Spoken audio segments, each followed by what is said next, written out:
वालेकुम। मैं हूं मोहसिना मुख्तार, स्नोमैन पब्लिशर्स की जानिब से।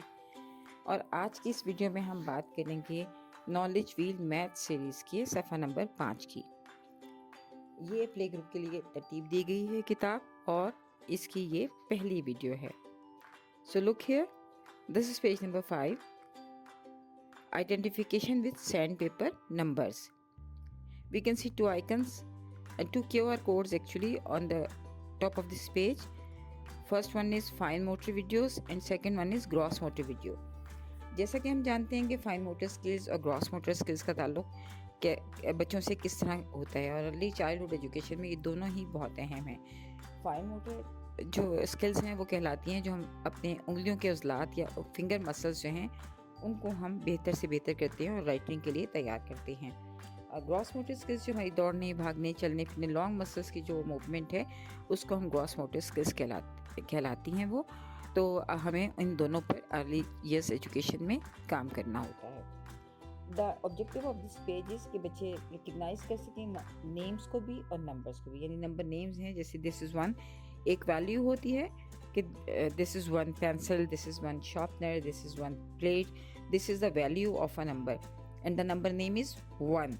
तो बच्चों को ये बताना होता है कि नंबर नेम क्या है, इस नंबर की शक्ल कैसी है और इस नंबर की वैल्यू क्या है।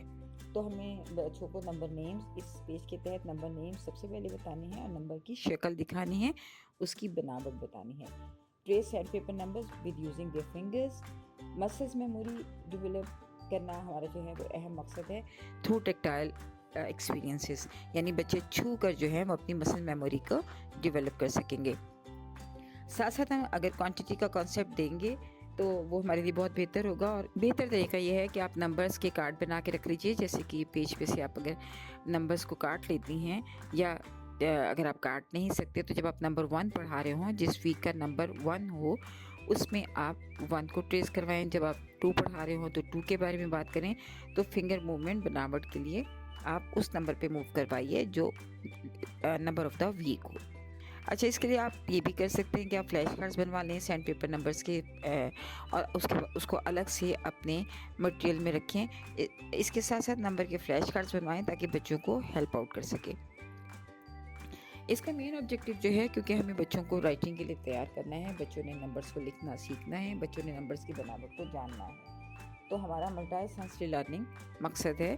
तो इस तरह जब बच्चे फिंगर अपनी मूव करते हैं नंबर 1 पे और साथ साथ उसका नेम कॉल करते हैं, तो उनका एक तो वो अपनी आवाज़ को सुनते हैं, उसको नंबर नेम पता चलता है, और साथ साथ वो अपनी फिंगर मूवमेंट यानी टेक्टाइल जो लर्निंग है, टच सेंस जो है उसको यूज़ करते हुए हर्फ की बनावट को सीख रहा है। तो आप बच्चों से नंबर 1 पर फिंगर्स मूव करवाइए, सैंड पेपर नंबर आप उनको दिखाइए 1 बाय 1, 1 2 3, और आप जो नंबर सॉन्ग होता है पहले वो बच्चों के साथ सिंग कीजिए। उसके बाद उन्हें कहिए कि दिस इज़ नंबर 1, और फिर उनको नंबर 1 पे उनकी फिंगर्स मूव करवाइए। जब बच्चे इस कार्ड पर फिंगर मूव कर लें तो उनसे कहिए कि वो मिट्टी पे लिखें, रेत पर लिखें, सैंड ट्री अगर आपको अवेलेबल है तो आप उस पर बच्चों से लिखवाएं, एयर में लिखवाइए, ताकि बच्चे नंबर 1 की फॉर्मेशन या नंबर 2 की या किसी भी नंबर की फॉर्मेशन को पहचान सकें।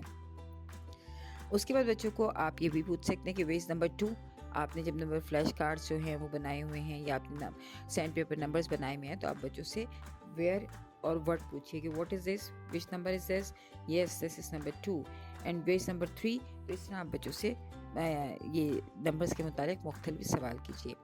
बिफ़ोर एंड आफ्टर का कॉन्सेप्ट भी आप इसी तरह बच्चों को बता सकते हैं। तो सबसे पहले जो है इसमें मल्टी सेंसरी अप्रोच जो है वो यूज़ की जा रही है, ताकि बच्चे जो हैं वो अपनी विजुअल लर्निंग कर सकें, टेक्टाइल लर्निंग कर सकें, और काइनेस्थेटिक जो बच्चे होते हैं ये उनको बहुत सपोर्टिव होता है। तो इस तरह आपकी जमात में मौजूद मल्टीपल इंटेलिजेंस थ्योरी के तहत टेक्टाइल लर्नर्स जो हैं, जो मैथमेटिकल लर्नर्स हैं और जो विजुअल लर्नर्स हैं, उनके लिए ये बहुत ही हेल्पफुल एक्टिविटी होती है और इसकी मदद से वो नंबर्स को पहचानते हैं। शुक्रिया।